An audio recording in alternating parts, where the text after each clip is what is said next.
देखो, जीवित ही मुक्ति मिल जाए वो सबसे श्रेष्ठ है। जबकि हम लोग समझते हैं मरने के बाद मुक्ति, मरने के बाद मुक्ति नहीं है, मरने के बाद तो झंझट है स्वर्ग नरक का। जीवन मुक्त बनो, बाबा थे जीवन मुक्त। जीवन मुक्त किसे कहते हैं? जो ये मान लेता है कि शरीर तो मरण धर्मा है, शरीर तो मरेगा, जो जन्मा है वो मरेगा, लेकिन अंदर बैठा परमात्मा तत्व वो अविनाशी है, वो अमर है। ईश्वर अंश जीव अविनाशी, चेतन अमल सहज सुख राशि, ये सुख की राशि है अंदर बैठा।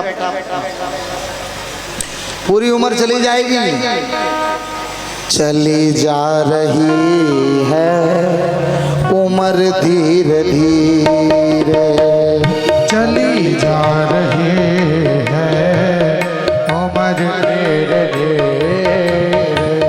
सुबह शाम आठों पहर धीरे धीरे, सुबह शाम आठों पहर धीरे धीरे।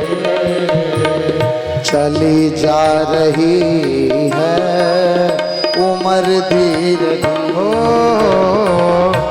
चली जा रही है उम्र धीरे धीरे। हरि वो लड़कपन भी बीता जवानी भी बीती, ओ लड़कपन भी बीता जवानी भी बीती। लड़कपन भी बीता जवानी भी बीती, लड़कपन भी बीता जवानी भी बीती। होगा बुढ़ापे का असर धीरे धीरे, होगा बुढ़ापे का असर धीरे धीरे, होगा बुढ़ापे का असर धीरे धीरे। चली जा रही है उम्र धीरे धीरे।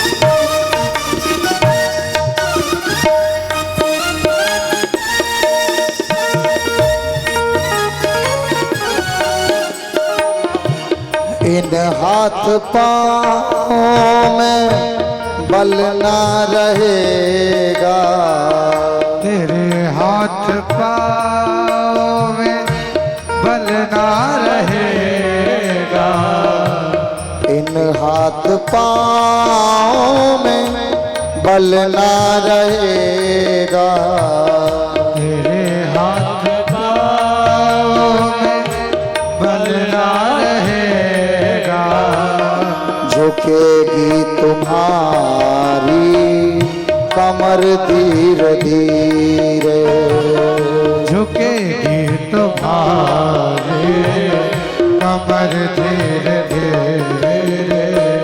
चली जा रही है उम्र धीरे धीरे, चली जा रही है उम्र धीरे धीरे।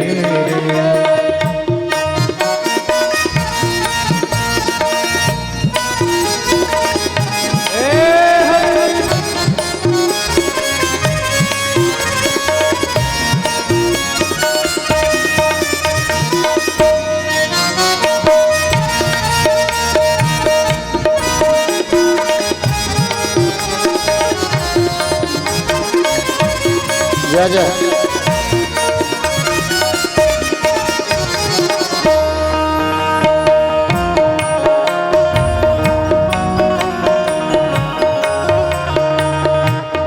शिथिल अंग सारे भी होंगे तुम्हारे।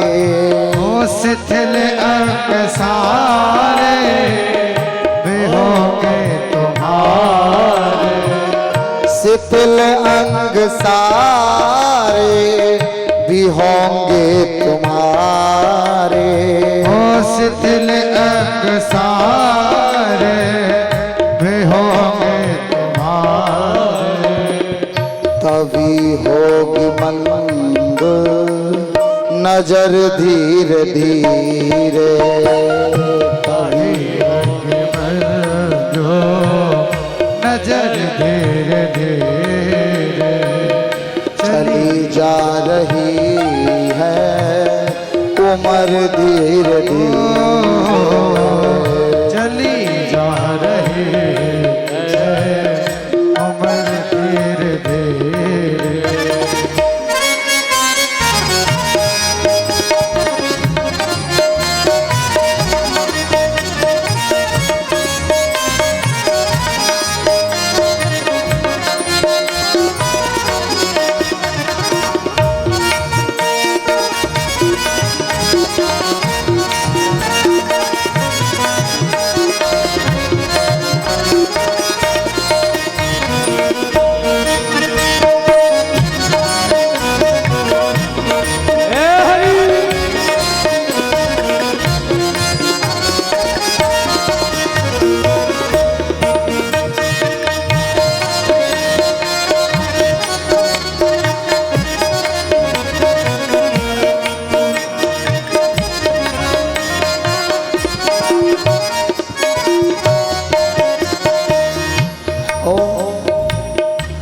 आया है जो उसको जाना पड़ेगा।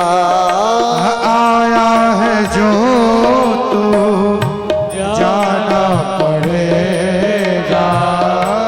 आया है जो उसको जाना पड़ेगा। आया है जो उसे जाना पड़ेगा। इससे कुछ भी असर धीरे धीरे नहीं। इससे कुछ भी असर धीरे धीरे। चली जा रही है उम्र धीरे धीरे। चली जा रही है उम्र धीरे धीरे। चली जा रही है उम्र धीरे धीरे। चली जा रही है उम्र धीरे धीरे।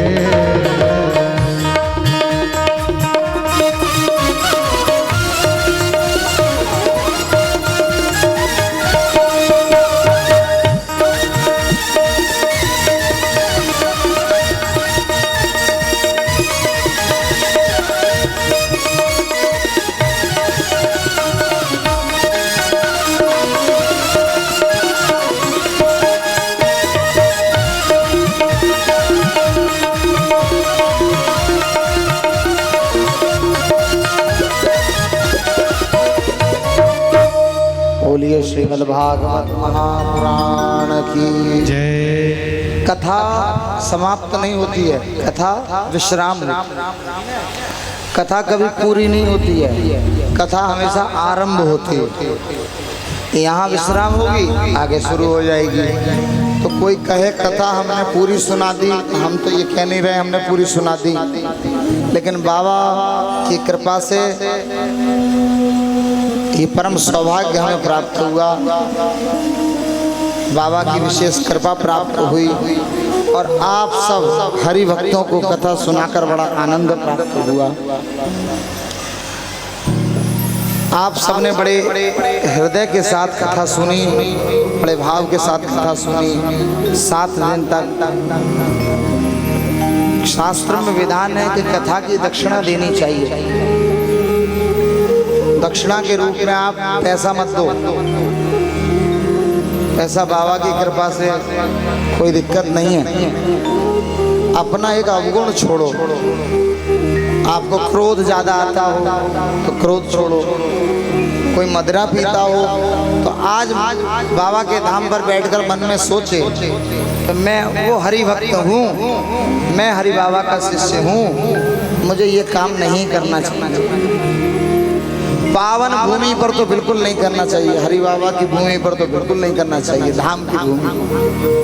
तो कम से कम इतना ही संकल्प ले लो कि मैं पवित्र धाम पर कोई भी ऐसा आचरण ना करूं जिससे बाबा को बुरा लगे। ये मन में भाव रखो। माताएं, तुम चुगली करने वाली आदत छोड़ दो। इधर उधर की जो बातें करती हो फालतू की, थोड़ी देर मौन रहा करो। 10 मिनट अगर मौन रहने का प्रैक्टिस करोगे, 10 से 1 घंटा, सुबह उठी तो सुबह उठकर बोला मत करा कर।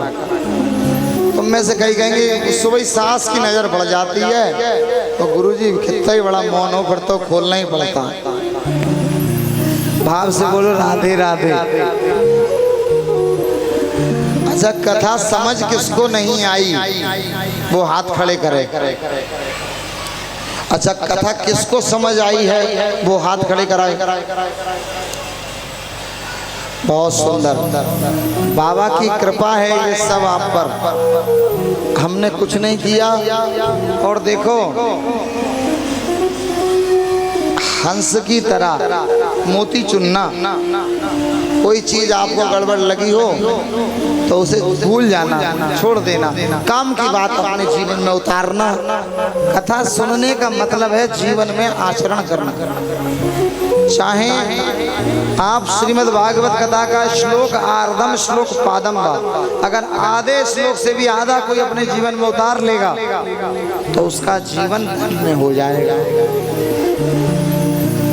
अब सुखदेव स्वामी जी की विदाई हो रही है क्योंकि परीक्षित को कथा सुनाकर वो जा रहे हैं। तो एक व्यासपीठ की परंपरा है कि जो भी यजमान होते हैं और लोग होते हैं वो व्यास पूजन करते हैं। आदरणीय हमारे आज के परीक्षित श्री हरीश जी शर्मा आए और सुखदेव स्वामी जी की विदाई और भागवत जी का पूजन और व्यास जी का तिलक, ये प्रक्रिया पहले प्रारंभ करें। उसके बाद हरि बाबा बांधाम ट्रस्ट की ओर से परिवार मंच पर विराजमान हो रहा है और वो विदाई का कार्यक्रम करेंगे। पहले परीक्षित जिस परंपरा में, भैया और सब लोग रुक जाओ थोड़ी देर, राजू जी